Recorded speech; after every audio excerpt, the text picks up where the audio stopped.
This video covers DIY concrete fence posts, setting posts. Here's what you need to know. Starting with DIY concrete fence posts, setting posts, dig 1/3 of post length deep. Add 6 inches gravel. Set post. Fill with fast setting concrete. Slope top to shed water.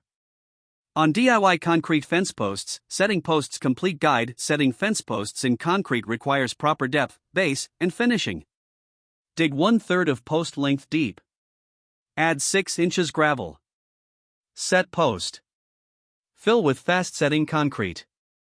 Slope top to shed water. Following these steps ensures strong, durable fence posts. Moving to step 1, dig hole 1/3 post length deep. Proper depth is critical. Minimum depth provides stability. Note the check code, local codes may require different depth. Next, step 2, add 6 inches gravel.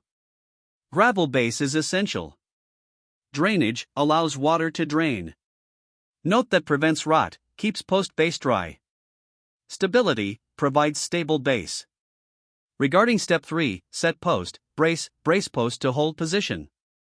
Check level, use level to verify. On step 4, fill with fast setting concrete, use fast setting concrete. Sets quickly, post can be used sooner. For more information or to request a free estimate, visit localconcretecontractor.com.